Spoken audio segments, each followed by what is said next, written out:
2082 सालको न म श्याम खत्रीलाई न दसैँ मन पर्यो न तिहार मन पर्यो।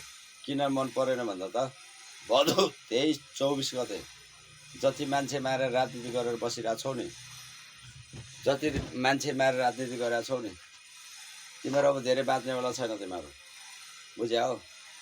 नेपाल कहाँबाट कहाँ पुगिसक्यो, बुझ्नुभयो?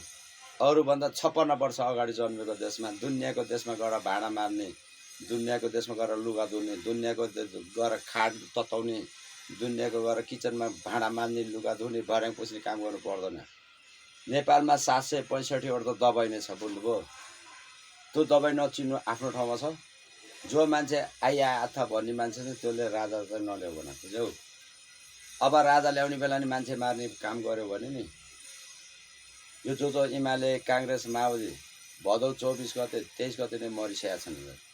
भदौ 24 गते सिंहदरबार, राष्ट्रपति भवन, के अरे संविधान सभा, दुनियाँ पुलिस चौकी, दुनियाँ उ डर्दाखेरि तिमीहरू के हेरेर बसेका छौ? तिम्रो के हेरेर बसेका थियौ?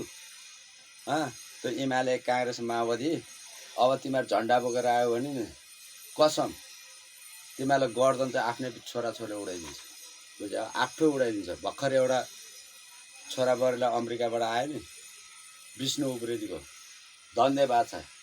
साला अर्का देशमा गएर भाँडा मार्ने त्यस्ता छोराबुहारी दसैँ तिहारमा आएर ससुराल धम्की लगाएर हान्दियो नि म भए गर्दनै उडाइदिन्थ्यो।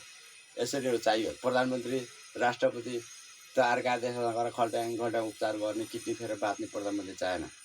एनी आओ देशमा राजा ल्याऊ, एनी आओ देशमा राजा ल्याऊ, एनी आओ देशमा राजा ल्याऊ। साला खात्यो भात्यो, जसले राजा मन पर्दैन।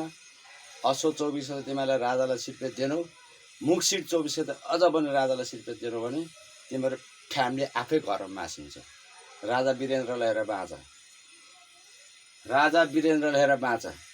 2058 साल जेठ 19 गते शुक्रबारको दिनलाई सम्झेर बाँच। तिमीहरूको सब फ्यामिली आफै काटिदिन्छ एउटाले।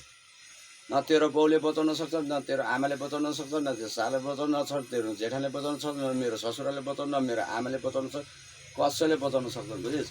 जो मान्छे आफ्नो शरीरलाई पीडा दिन सक्दैन अर्को शरीर मारेर देश बन्छ। केपीको नाममा, शेरीको नाममा, पर्यटकको नाममा आइज ओपन च्यालेन्ज छ। अनि आधी बाह्र रुमाल बस्छ। यो चाहिँ मेरो गाउँको रामेछाप जिल्लाको। यसरी हान्नुपर्छ, आफ्नो ज्यानलाई पीडा यसरी दिनुपर्छ।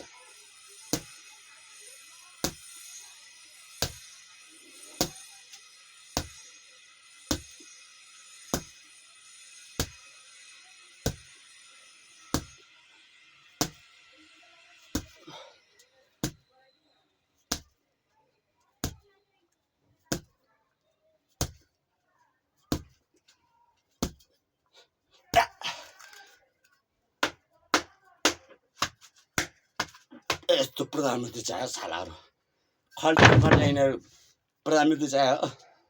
यसो यसो यसो गरे नि प्रधानमन्त्री चाहियो।